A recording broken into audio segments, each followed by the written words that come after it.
मित्रों नमस्कार। आज के इस वीडियो में हम बातें कर रहे हैं शब्दों के महत्व पर। जीवन में जैसे शब्द अपन चुनते हैं किसी औरों को बोलने के लिए, अपने खुद के लिए, उनका बहुत ज़्यादा महत्व है।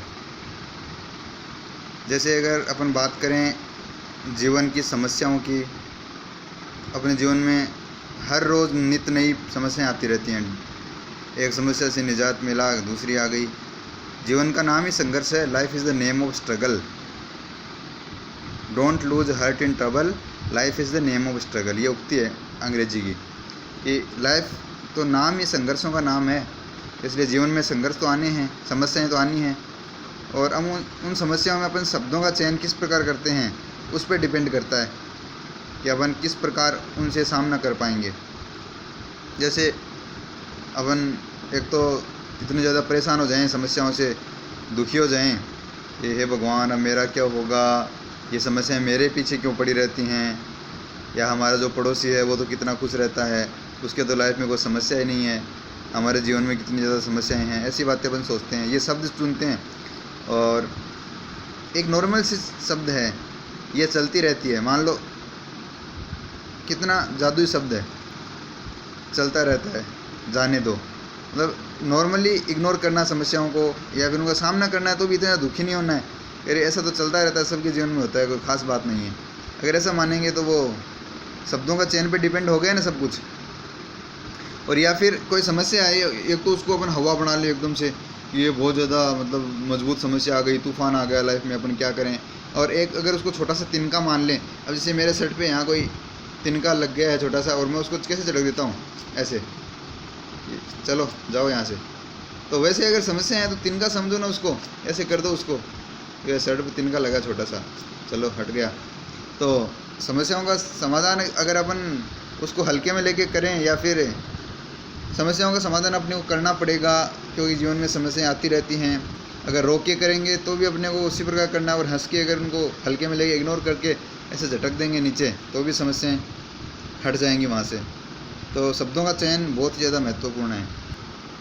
अब अपन जानते हैं कि गुलाब का जो फूल होता है उसके चारों तरफ कांटे भी लगे हुए रहते हैं। तो अब अपन इसको शिकायत के रूप में भी कह सकते हैं कि यार गुलाब के चारों ओर तो कांटे हैं, या फिर अगर इसको अपन पॉजिटिवली, अगर शब्दों का चयन पॉजिटिवली करें तो अपन इस प्रकार कह सकते हैं यार कांटों का कितना अच्छा भाग्य है कि उसको गुलाब का साथ मिला है। गुलाब का साथ मिलना कांटों के लिए सौभाग्यशाली है। तो हर एक सिक्के के दो पहलू होते हैं, उसको अपन पॉजिटिवली लेंगे तो अपन भी खुश, और समस्या का समाधान भी आराम से हो जाएगा। इसके साथ ही शब्दों के चयन के अगर अपन देखो, एक दोहा भी है, मेरे पूरा तो ध्यान में नहीं आ रहा है, ऐसा कुछ है, ऐसी वाणी बोलिए मन का आपा खोए, औरन को शीतल करे आप हूँ शीतल हो, ऐसा कुछ है। मतलब अपन जैसी वाणी बोलेंगे, जैसे शब्दों का सटीक चयन करेंगे, औरों पर भी प्रभावशाली रहेंगे, वो अपनी अच्छे संस्कार झलकेंगे अपनी भाषा में। भाषा शब्दों का चयन से रिलेटेड भाषा है।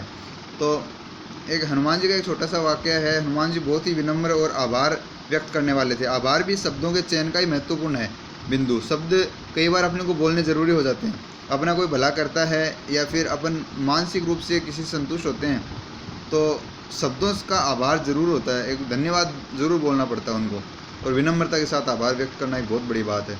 हनुमान जी के जब सीता जी की खोज करके पता लगा कि आए थे हनुमान जी, तो जब श्री राम को बताने के लिए जा रहे थे, बंदर उनका वेट कर रहे थे समुद्र के किनारे पे, कब हनुमान जी लंका से वापस आएंगे, कब हम चलेंगे।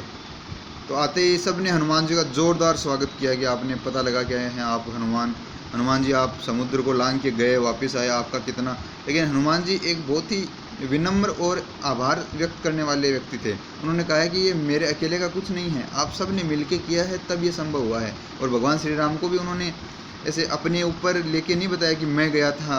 उन्होंने कहा हम सब ने मिलकर खोज करी है, सीता जी लंका में सकुशल हैं। तो उनसे अपने सीख सकते हैं कि शब्दों का चयन इस प्रकार करें कि उसमें घमंड नज़र नहीं आए, और सुनने वाला भी खुश हो जाए कम से कम। मेरे एक मित्र हैं जो वैसे काउंसलर हैं, डॉक्टर हैं, उनसे पिछले दिनों मेरा मिलना हुआ था। तो वो ज़्यादातर जो कपल्स होते हैं उनके प्रॉब्लम्स की काउंसलिंग करते हैं। जैसे जो अपन दाम्पत्य विशेषज्ञ बोल सकते हैं, उन्होंने जो खुशहाल दाम्पत्य जीवन के लिए काउंसलिंग करते हैं। तो उनसे बात हुई थी तो वो मुझे बता रहे थे कि एक खुशहाल दाम्पत्य जीवन के लिए जो 3 अमेजिंग जो वर्ड बोलते हैं जिनको, उनकी डेली लाइफ में ज़रूरत होती है। आप समझ रहे होंगे वो 3 अमेजिंग वर्ड कौन कौन से हैं।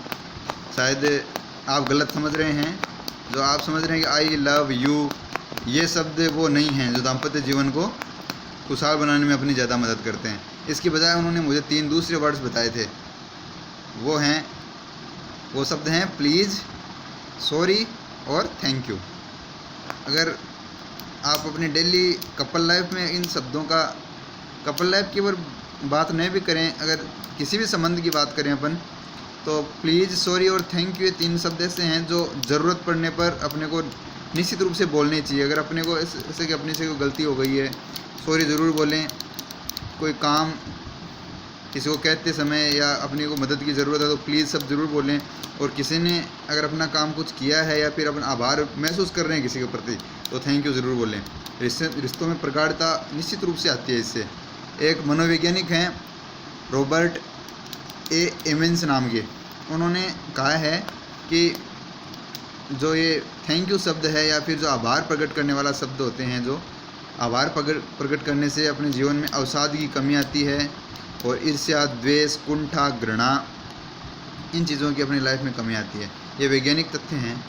और इनके साथ ही कई अध्ययनों में कहा गया है और कई अध्ययन ऐसे मैंने पढ़े भी हैं, उनमें ये बताया गया है कि आभार व्यक्त करना, चाहे धन्यवाद बोल के कहो, चाहे किसी भी रूप में अपन आभार व्यक्त करते हैं, तो इससे संबंधों में प्रगाढ़ता आती है। मैं शब्दों का चयन किस प्रकार करें इस पर बता रहा हूँ आपको कि जो मुख्य शब्द हैं, थैंक यू है, शुक्रिया है, या फिर धन्यवाद है, या फिर प्लीज़ है, कृपया है, इन शब्दों का अपन इस्तेमाल करें। और मुख्यतः अपन बात जब करते हैं तो एक तो मैं और तू जो शब्द हैं वो अपने अंदर बहुत ही गलत चीज़ हैं। मैं भी इस्तेमाल करता हूँ लेकिन नहीं करने चाहिए। मैंने इसको बहुत ही गंभीरता से देखा भी है, एक्सपेरिमेंट भी किया है इस चीज़ पर कि अगर मैं और तुम, अगर अपन इन शब्दों की बजाय अगर आप और हम शब्द यूज़ में लें तो वो काफ़ी इम्पोर्टेंट होते हैं संबंधों की प्रगाढ़ता के लिए और अपना प्रभाव जमाने के लिए भी। अगर मैं की जगह हम और तुम की जगह अगर आप शब्द कहीं भी अपन यूज़ में ले सकते हैं इनको। तो मेरा सारांश ये है कि अगर अपन किसी भी परिस्थिति में हों, हर परिस्थिति में आभार व्यक्त करने के लिए अपने पास कुछ न कुछ ज़रूर होता है। और भी अगर कुछ नहीं है तो भगवान को अपन इस मामले में धन्यवाद दे सकते हैं कि अपने ऊपर सुंदर आकाश है, चारों ओर स्वच्छ हवा है, स्वच्छ पानी है, अपना शरीर स्वस्थ है, अपनी सोच स्वस्थ है, ये भगवान ने अपने को दिया है। इसके लिए तो आभार कम से कम सुबह उठते ही एक बार धन्यवाद, प्रभु को धन्यवाद दे ही देना चाहिए। इसके अलावा हर रिश्ते और हर संबंध की अहमियत अपन को समझनी है। अपन किसी एक रिश्ते के प्रति इतने डिवोट नहीं हो सकते, इतने एक रिश्ते के प्रति अपन अपना ध्यान आकर्षित इतना कर लें कि बाकी रिश्ते अपने आप को उपेक्षित महसूस करने लगें। ऐसा नहीं है, कृतज्ञता व्यक्त करनी है लेकिन हर रिश्ते की अहमियत अपने को समझनी है। और इसके साथ ही फाइनल बात मैं ये कहना चाहता हूँ, अगर अपन किसी से प्रभावित हैं, किसी को अच्छा कहना चाहते हैं, कुछ थैंक यू बोलना चाहते हैं, तो बिल्कुल भी नहीं हिचकिचाएँ और बिना हिचकिचाहट के साथ कह डालें जो अच्छी बातें हैं उनको। धन्यवाद।